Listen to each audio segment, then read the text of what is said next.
Hello to all of you.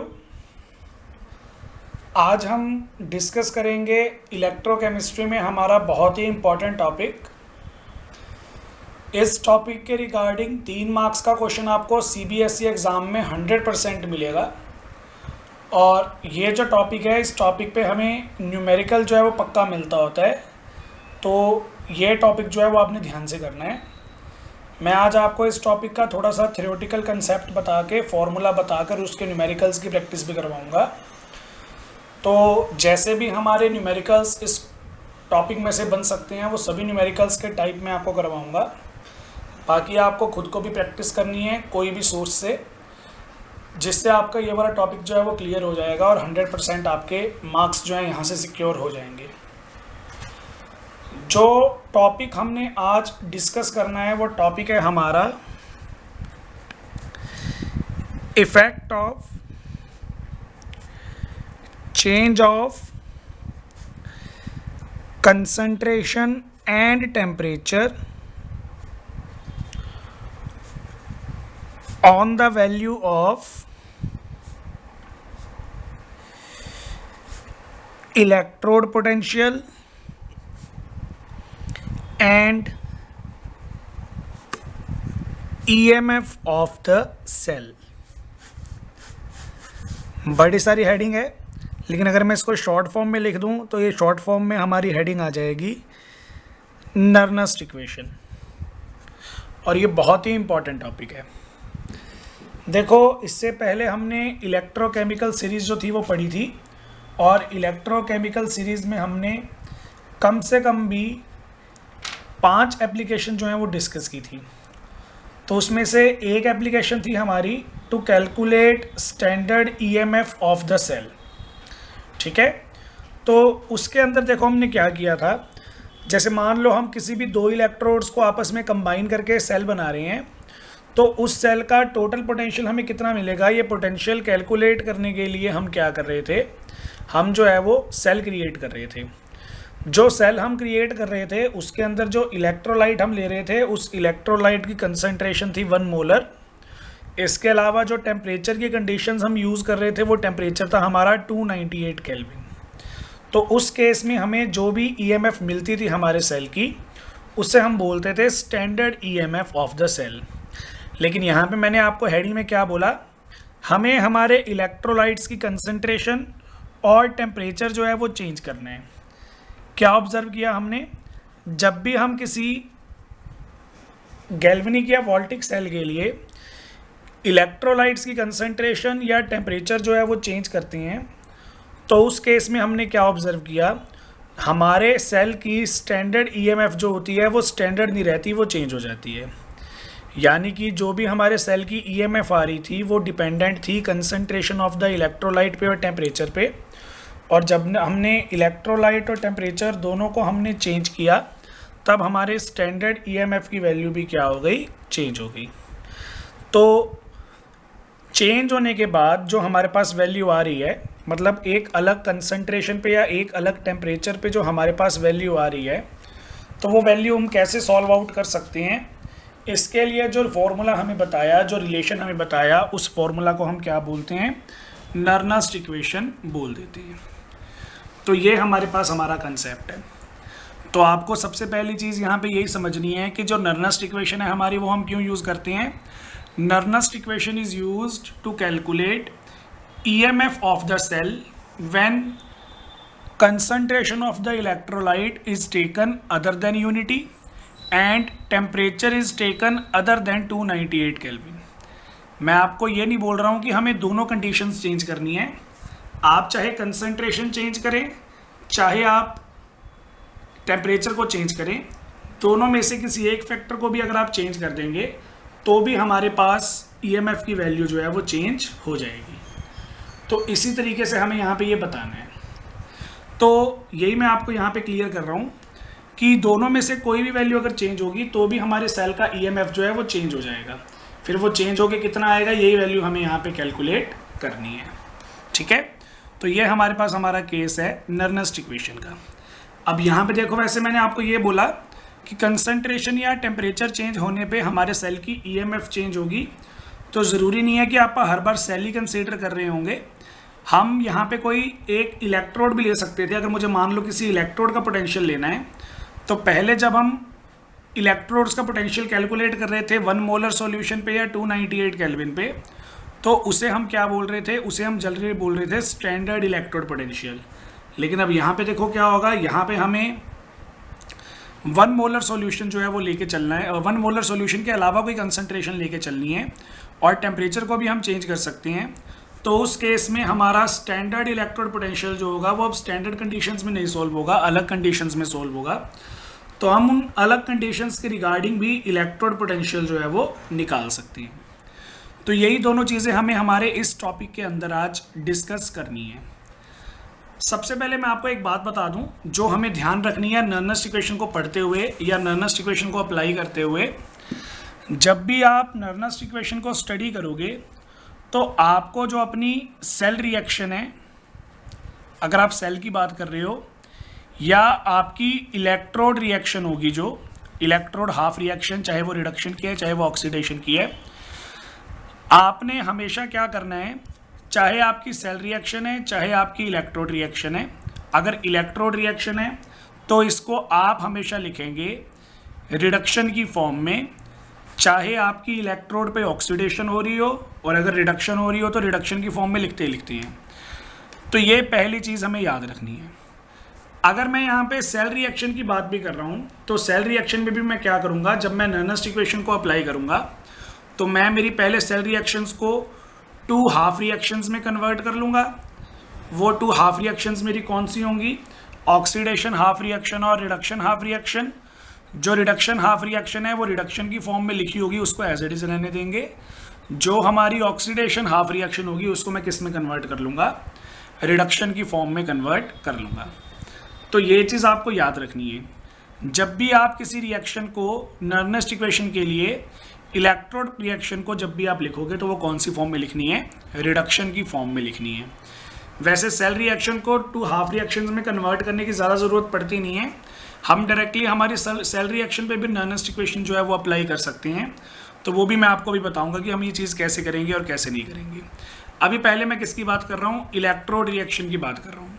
तो ये मैं आपको बता रहा हूँ, जब भी आपके पास कोई भी इलेक्ट्रोड होगी, आप उसके रिगार्डिंग जब भी नर्नस्ट इक्वेशन लिखोगे तो उस रिएक्शन को पहले रिडक्शन की फॉर्म में लिख लोगे, क्योंकि जो हमारी नर्नस्ट इक्वेशन होती है वो सिर्फ उन्हीं रिएक्शंस पे अप्लाई होती है जो रिडक्शन की फॉर्म में प्रेजेंट होती है। अगर आप उसको रिडक्शन की फॉर्म में नहीं चेंज कर रहे हो, आप ऑक्सीडेशन वाली फॉर्म पे नर्नस्ट इक्वेशन लगा रहे हो, तो उस केस में हमारा न्यूमेरिकल जो है वो आंसर जो है वो गलत दे सकता है with magnitude of the sign. यानी कि जो भी हमारा आंसर है, सपोज करो वो 4 वोल्ट आना चाहिए, तो अगर आप इसको रिडक्शन की फॉर्म में नहीं लिखोगे तो हो सकता है हमारा आंसर -4 वोल्ट आ जाए, साइन का दिक्कत आ सकता है। तो ये चीज़ आपको याद रखनी है, जब भी नर्नस्ट इक्वेशन अप्लाई करोगे हमेशा रिएक्शन को पहले रिडक्शन की फॉर्म में लिख लिया करो। पहली चीज़ तो हमें यहाँ पे ये याद रखनी है। दूसरी चीज़ हमें यहाँ पे क्या याद रखनी है, जब भी हम नर्नस्ट इक्वेशन को अप्लाई किया करेंगे उसके बाद जो भी हमें पोटेंशियल्स गिवन होंगे या जो भी हमें पोटेंशियल्स यूज़ करने होते हैं हमारे नर्नस्ट इक्वेशन के अंदर, तो वो सारे पोटेंशियल्स जो होते हैं हमारे, वो सारे पोटेंशियल्स होते हैं रिडक्शन पोटेंशियल्स। वो सारे पोटेंशियल्स हमारे होते हैं रिडक्शन पोटेंशियल्स, जो कि आपको याद रखनी है। ठीक है, तो ये दूसरी चीज़ है हमारी ध्यान देने वाली। सपोज करो आपको किसी इलेक्ट्रोड का ऑक्सीडेशन पोटेंशियल पता है और ऑक्सीडेशन पोटेंशियल की वैल्यू पुट करके आप नर्नस्ट इक्वेशन को यूज़ करना चाहते हो, तो वहाँ पे आपका आंसर जो है वो गलत आएगा, क्योंकि हमने सभी रिएक्शंस को रिडक्शन की फॉर्म में कन्वर्ट कर लिया, चाहे वो रिडक्शन थी चाहे वो ऑक्सीडेशन थी, सभी रिएक्शंस को हमने रिडक्शन की फॉर्म में लिख लिया। इसलिए अब हमें पोटेंशियल जो है वो कौन सा यूज़ करना पड़ेगा, रिडक्शन पोटेंशियल यूज़ करना पड़ेगा। ऑक्सीडेशन पोटेंशियल को हम यूज़ करेंगे तो हमारी नर्नस्ट इक्वेशन जो है उसका आंसर आएगा गलत। तो ये दो हमारी मेन और इम्पॉर्टेंट बातें थी जो आपको यहाँ पे याद रखनी है। पहली चीज़ ये कि आपकी हमेशा इलेक्ट्रोड रिएक्शन को आप रिडक्शन की फॉर्म में लिख लिया करोगे, और दूसरी बात यहाँ पे ये कि जो भी आपका पोटेंशियल आप कंसीडर किया करोगे नर्नस्ट इक्वेशन के अंदर, वो आपका रिडक्शन पोटेंशियल होना चाहिए। तो ये था हमारे पास हमारा नर्नस्ट इक्वेशन का कंसेप्ट। अब अगर मान लो मेरे पास कोई सिंगल इलेक्ट्रोड है और उसका मैं पोटेंशियल जो है वो कैलकुलेट करना चाहता हूँ with the help of Nernst equation at any concentration और टेम्परेचर, तो मेरे पास फॉर्मूला देखो क्या आएगा, at a particular concentration, at a particular concentration or temperature, the half reaction can be written as, suppose करो कोई मेटल है जिसपे N पॉजिटिव चार्ज है और मुझे सारी रिएक्शंस को रिडक्शन की फॉर्म में दिखाना होता है, तो यहाँ पे क्या होगा, जो मेरी मेटल है वो N इलेक्ट्रॉन्स को गेन करके बन जाएगी हमारी आयन से एटम की फॉर्म में। तो यहाँ पे मैंने इस पर्टिकुलर मेटल के लिए रिडक्शन वाली रिएक्शन शो कर दी, चाहे हमारी इस मेटल पे ऑक्सीडेशन हो चाहे रिडक्शन हो, मैंने हमेशा रिडक्शन वाली हाफ रिएक्शन शो करनी है। ठीक है, अब इसके ऊपर मैं क्या करता हूँ, नर्नस्ट इक्वेशन लगाना चाहता हूँ। तो नर्नस्ट इक्वेशन की हेल्प से जो हमारा ईएमएफ आ रहा होगा वो क्या आ रहा होगा हमारे पास, वो आ रहा होगा ई सेल। मतलब वो नॉट हमें नहीं लगाना, वो नॉट हम क्यों लगाते हैं, वो नॉट हम लगाते हैं जब हम स्टैंडर्ड कंडीशंस को यूज़ करती हैं। अब यहाँ पे स्टैंडर्ड कंडीशंस तो हम यूज़ कर नहीं रहे, हमारे पास एक पर्टिकुलर कंसंट्रेशन और एक पर्टिकुलर टेम्परेचर है, स्टैंडर्ड कंडीशंस नहीं है। तो यहाँ पे मैं क्या करूँगा, ई सेल सिंबल यूज़ करूँगा। नर्नस्ट इक्वेशन का फॉर्मूला हमारे पास होता है E cell is equal to E naught cell minus R T by n F natural log of concentration of product divided by concentration of reactants. ये हमारे पास हमारा फॉर्मूला होता है किसका, नर्नस्ट इक्वेशन का। तो ये फॉर्मूला जो है, ये फॉर्मूला आपको याद रखना है। ई सेल है यहाँ पे, EMF of the cell at any concentration और टेम्परेचर। ई नॉट सेल है हमारा, EMF of the cell at standard condition. चलिए यहाँ पे मैंने एक छोटी सी गलती कर दी कि आप सेल नहीं ले रहे, आप तो हाफ रिएक्शन ले रहे हैं। तो आप हाफ रिएक्शन ले रहे हैं तो आप यहाँ पे क्या करेंगे, सेल नहीं लिखेंगे, बाकी सारे सिंबल जो हैं वो हमारे सेम ही रहेंगे। ठीक है, तो ये हमारे पास हमारा केस है। अब यहाँ पे देखो, E is equal to E naught minus R T by n F natural log of M by M n positive. तो ये हमारे पास हमारा केस आ गया। अब इसके अंदर देखो, E नॉट मैंने आपको बताया ये हमारा स्टैंडर्ड इलेक्ट्रोड पोटेंशियल है। E है हमारा electrode potential eight a particular concentration और टेम्परेचर। R है यहाँ पे गैस कांस्टेंट जिसकी वैल्यू होती है 8.314 जूल पर केल्विन पर मोल। टेम्परेचर हमने यहाँ पे जो भी टेम्परेचर लिया होगा वो वैल्यू यहाँ पे पुट कर देंगे। N हमारे पास होते हैं total number of electrons loss और गेन, मतलब चाहे रिडक्शन की रिएक्शन में आप लिख रहे हो तो N हमारे कितने रिएक्शन जो है, कितने इलेक्ट्रॉन जो हैं वो इन्वॉल्व हुए हैं रिएक्शन के अंदर। और F होता है हमारा फैराडे कांस्टेंट जिसकी वैल्यू होती है 96500। तो ये हमारे पास हमारा फॉर्मूला है। नेचुरल लॉग है, इस नेचुरल लॉग को मैं मैथमेटिकल लॉग में कन्वर्ट कर सकता हूँ। लॉग को 2.303 से मल्टीप्लाई कर दूंगा। यहाँ पे ये कंसंट्रेशन है मेटल की। अब एक चीज़ आपको यहाँ पे क्या याद रखनी है, जब भी हम न्यूमेरिकल सॉल्व करेंगे, अगर आपके पास आपकी रिएक्शन के अंदर कोई भी प्योर सॉलिड, प्योर लिक्विड या प्योर गैस आ जाती है तो उस केस में आप उनकी कंसंट्रेशन जो है वो हमेशा 1 लिख दोगे। ठीक है ना। जब भी हमारे पास किसी भी रिएक्शन के अंदर प्योर गैस, प्योर लिक्विड या प्योर सॉलिड जो है वो प्रेजेंट है, तब उस केस में आप क्या करोगे, ये वाली कंसंट्रेशन जो है वो कितनी ले लोगे, 1 ले लोगे। तो मैं भी यहाँ पे यही करूँगा। मैं यहाँ पे कंसंट्रेशन की जो वैल्यू है वो 1 पुट कर रहा हूँ। तो मेरे पास आ गया E is equal to E naught minus R T by n F natural log of 1 by M n positive.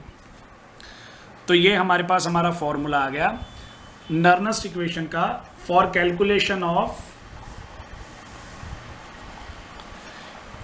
Electrode potential at any concentration और टेम्परेचर। मैं कंसंट्रेशन भी चेंज कर सकता हूँ और टेम्परेचर भी चेंज कर सकता हूँ। अब यहाँ पे देखो हमारे पास इंपॉर्टेंट बात क्या आ गई है।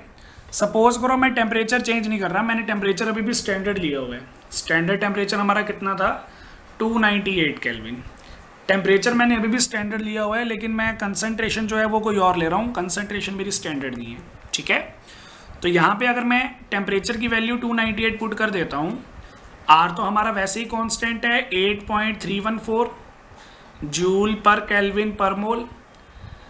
एफ हमारा फैराडे कांस्टेंट है 96,500 कूलम्स। नेचुरल लॉग को मैथमेटिकल लॉग में कैसे कन्वर्ट कर सकते हैं, 2.303 से मल्टीप्लाई करके।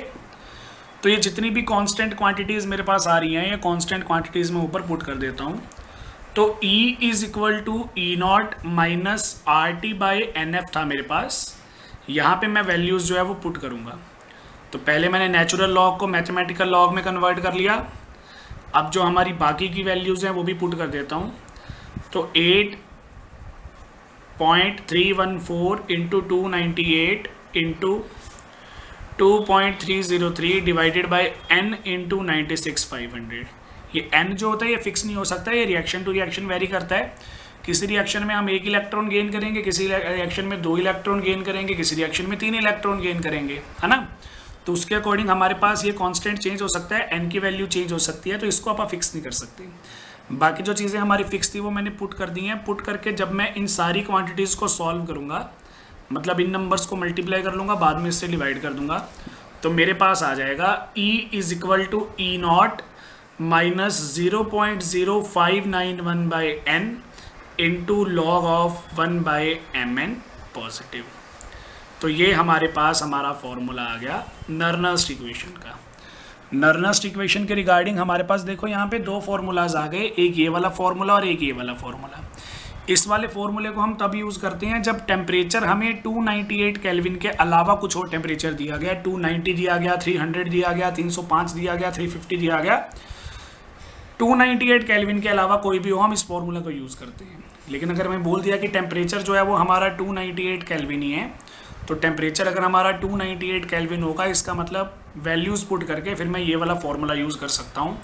फिर मुझे बस रिएक्शन लिख के n की वैल्यू पता करनी है, बाकी सब चीज़ें मुझे पता होंगी। ये कंसंट्रेशन जो होती है ये हमें क्वेश्चन में गिवन होती है, जस्ट हमें पुट करके आंसर निकालना है, ठीक है।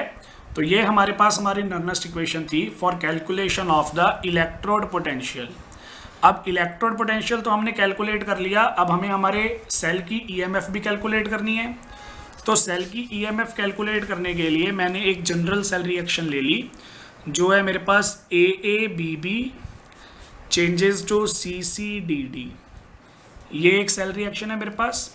अगर मेरे पास ये सेल है, इस सेल के अंदर ऑक्सीडेशन रिडक्शन दोनों चीज़ें हो रही हैं, तो मैं मेरे सेल की EMF कैसे निकाल सकता हूँ एट एनी कंसंट्रेशन और टेम्परेचर।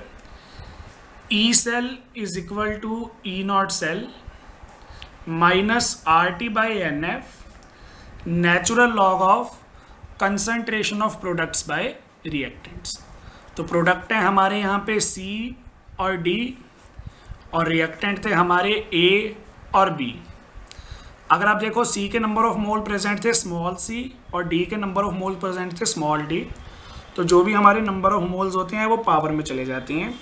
सिमिलरली यहाँ पे हमारे पास पावर आ जाएगी A और यहाँ पे पावर आ जाएगी B। तो देखो ये वाला जो हमारा फॉर्मूला आ गया है किसके लिए आ गया, Nernst equation for calculation of the EMF of the cell. तो फॉर्मूला लगभग सेम ही है, कोई दिक्कत नहीं है। देखो बस वहाँ पे हमारे पास इलेक्ट्रोड थी और यहाँ पे हमारे पास हमारा कंप्लीट सेल है। बात जो है वो ऑल ओवर हमारी वही रहेगी, बाद में यहाँ पे कोई फर्क नहीं आएगा, ठीक है। तो ये था हमारे पास हमारा केस। अब इसी के अंदर देखो टेम्परेचर जो है वो मैंने पहले की तरह 298 केल्विन फिक्स कर दिया। भाई कंसंट्रेशन तो कुछ मर्जी आ जाए, कोई दिक्कत नहीं है, लेकिन टेम्परेचर मैंने फिक्स कर दिया। फिर हमारे पास R की वैल्यू फिक्स है, F की वैल्यू फिक्स है, और नेचुरल लॉग जो होता है वो हमारा 2.303 लॉग के इक्वल होता है। ये यूनिट्स मैंने यहाँ पे नहीं लगाई, वो यूनिट्स आप लगाओगे पहले की तरह ही। तो मेरे पास सॉल्व करने के बाद आ जाएगा E cell is equal to E0 cell minus 0.0591 by n log of concentration of product divided by concentration of reactants. तो ये हमारे पास हमारी नर्नस्ट इक्वेशन आ गई for calculation of EMF of the cell. तो ये हमारे पास हमारा कंसेप्ट है, ठीक है। अब ये 2 फॉर्मूलाज मैंने आपको बता दिए। वैसे तो ये 4 फॉर्मूलाज हो गए ना, एक तो कंप्लीट फॉर्म में, एक जब टेम्परेचर की वैल्यू हम 298 पुट करते हैं, तो 2 फॉर्मूले हमारे पास ये हैं, 2 ही फॉर्मूले हमारे पास इलेक्ट्रोड के लिए थे। लेकिन जनरली आप इन्हीं फॉर्मूला को याद रखो, क्योंकि आपको थोड़ी सी कैलकुलेशन करनी पड़ेगी बस। अगर आपको टेम्परेचर यहाँ पे कुछ भी मिल जाएगा तो यही फॉर्मूला हमारा मोस्टली यूज़ होता है, तो आप इसको याद रख सकते हो। वैसे चारों याद रखोगे तो भी कोई दिक्कत नहीं है। तो ये था हमारे पास हमारा नर्नेस्ट इक्वेशन। अब इसके बेसिस पे मैं आपको यहाँ पे कुछ एक न्यूमेरिकल्स जो है वो करके दिखा रहा हूँ। तो हम स्टार्ट करते हैं हमारे न्यूमेरिकल्स नर्नेस्ट इक्वेशन पे। इसमें सबसे पहले जो हमारे पास न्यूमेरिकल है वो मैं आपको बता रहा हूँ। पहला क्वेश्चन है हमारा, a cell is set up at 25 degree Celsius with the help of 2 half cells, aluminium 3 positive उसकी कंसंट्रेशन बताई हुई है, एंड निकल 2 पॉजिटिव जिसकी कंसंट्रेशन बताई हुई है। Write the cell reaction and determine the cell potential. हमें निकल और एल्यूमिनियम दोनों का जो रिडक्शन पोटेंशियल है वो गिवन है। जितने भी क्वेश्चंस की मैं आपको प्रैक्टिस करवा रहा हूँ वो सारे हमारे प्रीवियस ईयर्स के अंदर आए हुए हैं। तो आपको सीबीएसई के अंदर कैसे क्वेश्चंस जो हैं वो मिल सकते हैं, वो सभी टाइप्स की हमारी जो हैं वो सारी डिस्कस यहाँ पे हो जाएंगी। तो हमें बेसिकली निकल और एल्यूमिनियम आयंस का एक सेल बनाना है। उस सेल के अंदर हमें ये बताना है कि कितना पोटेंशियल जो है वो हम प्रोड्यूस करवा सकते हैं। अलग अलग कंसनट्रेशंस हमें दी हुई हैं हमारे एल्यूमिनियम आयंस की और निकल आयंस की, और एल्यूमिनियम और निकल दोनों का रिडक्शन पोटेंशियल जो है वो हमें गिवन है। तो सबसे पहले जो डाटा हमें दिया हुआ है वो डाटा मैं यहाँ पे नोट डाउन कर लूँगा। तो हमें यहाँ पे क्या क्या गिवन है देखो, मैं आपको फर्स्ट आंसर करवाऊँगा। अभी हमें गिवन है रिडक्शन पोटेंशियल निकल का जो है -0.25 वोल्ट। इसके अलावा हमें रिडक्शन पोटेंशियल गिवन है एल्यूमिनियम का जो हमें गिवन है -1.66 वोल्ट। ठीक है, और इसी के साथ साथ हमें कंसंट्रेशन दी हुई है हमारे एल्यूमिनियम आयंस की, वो है 0.001, और उसके बाद हमें कंसंट्रेशन दी हुई है हमें निकल आयंस की जो दी हुई है 0.5। तो ये डाटा देखो, ये डाटा हमें जो है वो गिवन है। अब इसके अंदर देखो, सबसे पहले मुझे ये पता करना है कि कैथोड की तरह कौन बिहेव करेगा और एनोड की तरह कौन बिहेव करेगा। तो उसके लिए मैं आपको पहले ही बता दूं, देखो हमें रिडक्शन पोटेंशियल से थोड़ा बहुत आइडिया हो जाता है कि कौन एनोड की तरह बिहेव करेगा और कौन कैथोड की तरह बिहेव करेगा। तो इस केस में आप देखो दोनों के रिडक्शन पोटेंशियल्स नेगेटिव हैं। फिर मैंने आपको इलेक्ट्रोकेमिकल सीरीज़ की पहली एप्लीकेशन में बताया था, जिसकी वैल्यू हमारे पास मोर नेगेटिव होगी वो शो करेगा ऑक्सीडेशन, और जिसकी वैल्यू लेस नेगेटिव होगी वो शो करेगा रिडक्शन। तो यहाँ पे इन दोनों में से एल्यूमिनियम की वैल्यू जो है वो मोर नेगेटिव है, तो ये ऑक्सीडेशन शो करेगा और ये रिडक्शन शो करेगा। एल्यूमिनियम शो करेगा ऑक्सीडेशन, मतलब एल्यूमिनियम बनेगा एनोड, और निकल हमारा शो करेगा रिडक्शन, इसका मतलब निकल बनेगा कैथोड। ठीक है, एल्यूमिनियम ऑक्सीडेशन शो करेगा तो aluminium changes to aluminium 3 positive plus 3 electron. ये मैंने यहाँ पे ऑक्सीडेशन हाफ रिएक्शन लिख दी।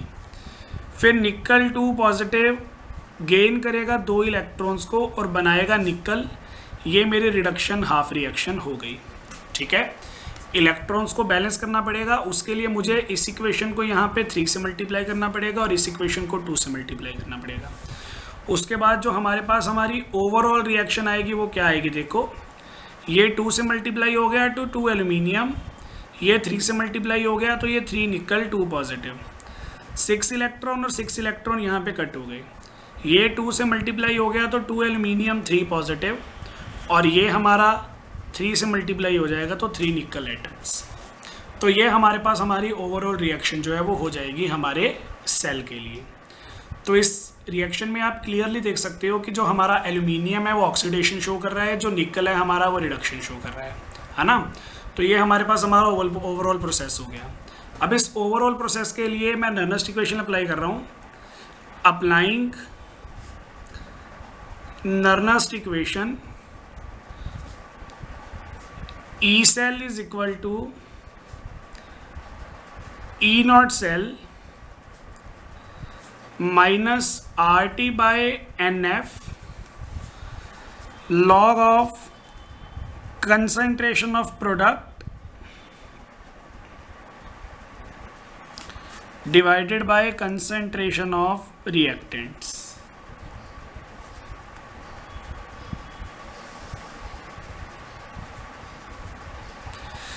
तो ये हमारे पास हमारा केस आ गया, सॉरी यहाँ पे प्लस नहीं है मल्टीप्लाई है। तो ये हमारे पास हमारा नर्नस्ट इक्वेशन का फॉर्मूला आ गया। अब इसके अंदर देखो क्वेश्चन में आपने पढ़ा होगा, पहली लाइन में बोला हुआ था कि a cell is set up as 25 degree Celsius. तो टेम्परेचर जो है वो हमारा 25 डिग्री सेल्सियस है, जिसको मैं केल्विन में कन्वर्ट करूँगा तो वो हमारे पास आ जाएगा 298 केल्विन। तो इसी को मैं यहाँ पे ध्यान में रखते हुए इसको चेंज करूँगा। मैं टेम्परेचर की वैल्यू 298 पुट कर दूंगा, आर की वैल्यू पुट करूँगा, एफ की वैल्यू पुट करूँगा और नेचुरल लॉग को मैथमेटिकल लॉग में कन्वर्ट कर दूंगा। उसके अलावा देखो ये निकल एटम, एल्यूमिनियम एटम्स ये हमारे पास प्योर फॉर्म में प्रेजेंट हैं, तो इनकी कंसंट्रेशन जो है वो 1 हो जाएंगी। लेकिन निकल आयन और एल्यूमिनियम आयंस की कंसंट्रेशन हमें गिवन थी, तो वो वाली वैल्यूज़ मैं यहाँ पे पुट कर लूँगा। ठीक है, तो मेरे पास आ जाएगा E cell is equal to E naught cell minus 0.0591 by n. ये सारे कांस्टेंट मैंने पुट कर लिए। लॉग इन दोनों की वैल्यू 1 हो गई। एल्यूमिनियम की कंसंट्रेशन है मेरे पास 0.001 स्क्वायर और निकल की कंसंट्रेशन है मेरे पास 0.500। मैं एक बार वो नंबर ऑफ नंबर्स जो है हमारे डेसिमल प्लेस के बाद वो सेम कर रहा हूँ, तो 0.5 या 0.500 एक ही बात है। इसका मुझे करना है क्यूब। ठीक है, तो ये मेरे पास मेरी कंडीशन जो है वो आ जाएगी। अब इसमें देखो n मुझे नहीं पता क्या है क्या नहीं, ई नॉट सेल मुझे नहीं पता है क्या है क्या नहीं, तो ये वाली वैल्यूज़ हम फाइंड आउट कर लेते हैं। हमारे क्वेश्चन में n जो है वो 6 है, नंबर ऑफ इलेक्ट्रॉन लॉस और गेन, जो मैंने यहाँ पे बैलेंस करके निकाल लिए थे। तो n की वैल्यू हमारे पास 6 है। ई नॉट सेल मैं कैसे निकाल सकता हूँ? ई नॉट सेल है हमारा standard EMF of the cell, जो आप निकालते हो standard potential of cathode minus anode. अब कैथोड कौन था हमारा? निकल, उसका स्टैंडर्ड पोटेंशियल था रिडक्शन वाला माइनस 0.25। फिर एनोड था हमारा एल्यूमिनियम, जिसका स्टैंडर्ड रिडक्शन पोटेंशियल था माइनस 1.66। इसको आप सॉल्व करोगे तो आपके पास आपके सेल का स्टैंडर्ड ईएमएफ कितना आ जाएगा? स्टैंडर्ड ईएमएफ आ जाएगा 1.41 वोल्ट। तो सारी वैल्यूज़ जो हैं वो मुझे मिल चुकी हैं। अब यहाँ पे पुट करके मुझे आंसर निकालना है। तो ई सेल मेरे पास आ जाएगा 1.41 माइनस 0.0591 बाई 6 लॉग ऑफ, यहाँ पे हमारे पास है 0.001 का स्क्वायर, तो ये हमारे पास आ जाएगा 1 इंटू 10 रेज टू पावर -5 और नीचे हमारे पास आ जाएगा 0.5 का क्यूब है, तो ये हमारे पास आ जाएगा 0.125। ठीक है, तो ये हमारे पास हमारा केस हो गया। इसको हम सॉल्व कर लेंगे और सॉल्व करने पे हमारे पास जो भी आंसर आएगा वो क्या आएगा? ई सेल आएगा। तो ये आप सॉल्व करेंगे और जो भी आंसर आएगा वो मुझे बताएंगे, फिर मैं आपको बताऊंगा कि वो आंसर आपका सही है या नहीं।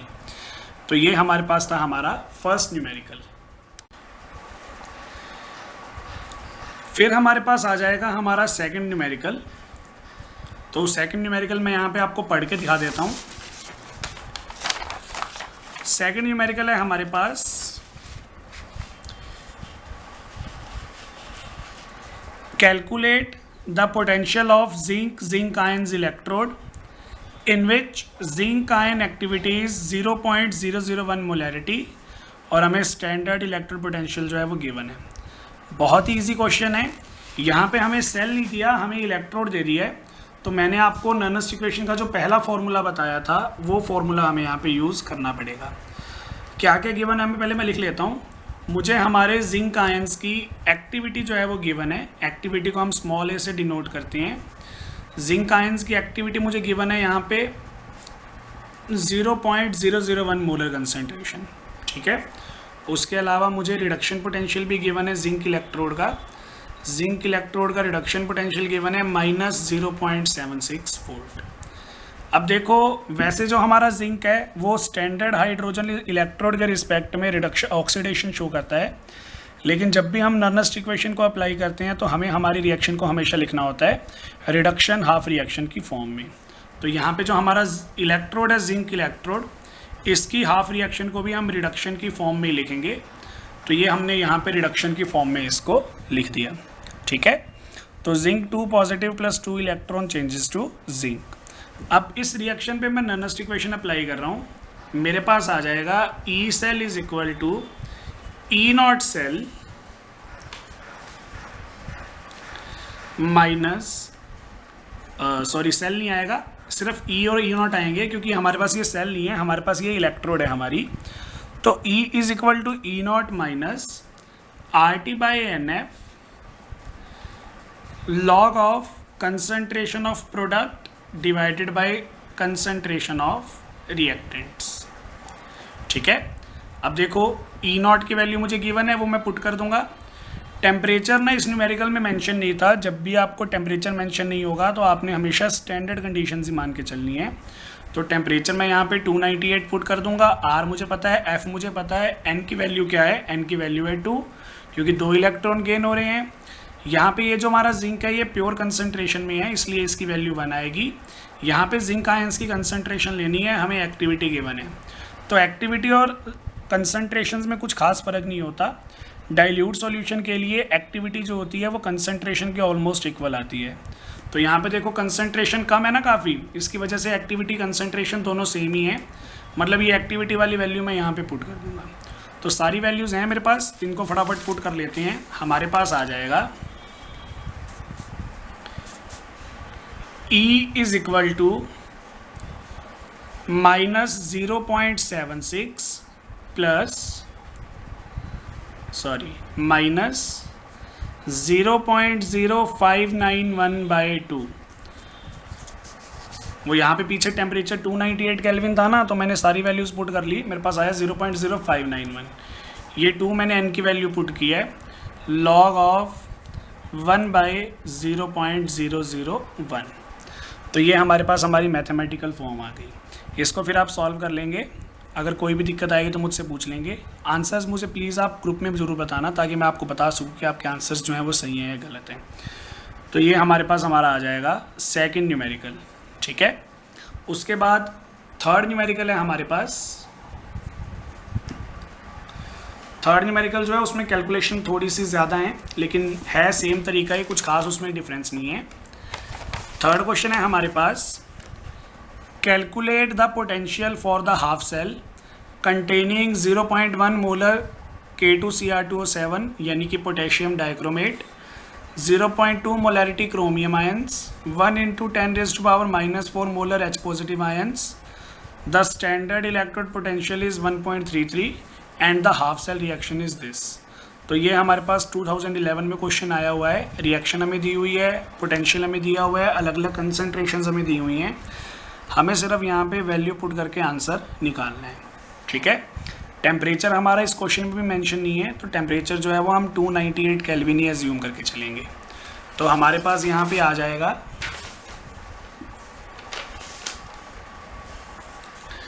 सबसे पहले मैं यहाँ पे जो हमारी हाफ सेल रिएक्शन है वो लिख रहा हूँ, और जिस चीज़ की कंसंट्रेशन मुझे गिवन है ना वो मैं इसके साथ ही मेंशन कर रहा हूँ ताकि मुझे न्यूमेरिकल करने में दिक्कत ना आए। तो मुझे क्रोमेट आयंस की कंसंट्रेशन गिवन है, H+ की कंसंट्रेशन भी गिवन है,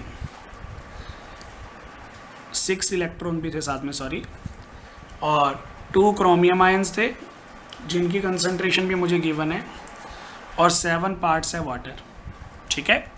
तो ये रिएक्शन हमें गिवन है। इस रिएक्शन के लिए अगर मैं नर्नस्ट इक्वेशन लिखूंगा तो मेरे पास क्या आएगा, E is equal to E naught minus 0.0591 by N।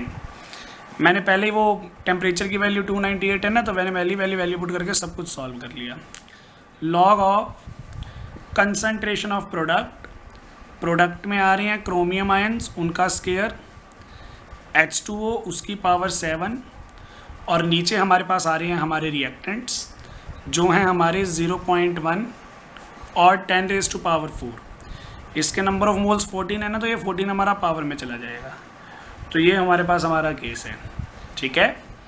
तो ई नॉट की वैल्यू हमें क्वेश्चन में गिवन थी 1.33 वोल्ट। एन की जो वैल्यू है मुझे यहाँ से मिल गई है रिएक्शन से, 6 इलेक्ट्रॉन यहाँ पे ट्रांसफर हुए हैं, तो एन की वैल्यू 6 लॉग ऑफ क्रोमियम की कंसंट्रेशन मुझे गिवन थी 0.2, तो यहाँ पे हो जाएगा 0.2 का स्क्वायर। पानी हमारा सोलवेंट होता है, प्योर सोलवेंट की कंसंट्रेशन आएगी 1, तो इसको छोड़ देते हैं। हमारे पास जो नीचे H+ था उसकी कंसंट्रेशन है जो हमारे क्रोमेट आयंस थे, डाइक्रोमेट आयंस, उनकी कंसंट्रेशन थी 0.1 और H+ आना था, H+ की कंसंट्रेशन थी 10⁻⁻4 इंटू 14, ये हो जाएगा 10⁻56 माइनस में। तो इस इक्वेशन को आप सॉल्व करोगे और जो भी EMF आएगा वो मुझे बताओगे, ठीक है। तो इसी तरीके से आपको यहाँ पे बाकी क्वेश्चंस भी ट्राई करने हैं। मैं आपको क्वेश्चन नंबर 4, 5, 6, 7 जो है वो होमवर्क के लिए दे रहा हूँ। आप इन क्वेश्चंस को ट्राई करेंगे और जो भी आपके डाउट्स होंगे वो लेंगे। बाकी सब चीज़ें फिर डिस्कस करेंगे नेक्स्ट लेक्चर में। हमारा लगभग जो ये वाला काम था वो ख़त्म हो चुका है। अभी हम हमारे इलेक्ट्रोकेमिस्ट्री चैप्टर को शिफ्ट कर रहे हैं प्राइमरी बैटरीज और सेकेंडरी बैटरीज पे। सेल्स के रिगार्डिंग एक लास्ट टॉपिक हमारा पड़ा हुआ है, छोटा सा टॉपिक है कंसंट्रेशन सेल्स का। उनको डिस्कस करने के साथ साथ फिर बाकी टॉपिक जो हैं वो बाद में डिस्कस करेंगे। Thank you.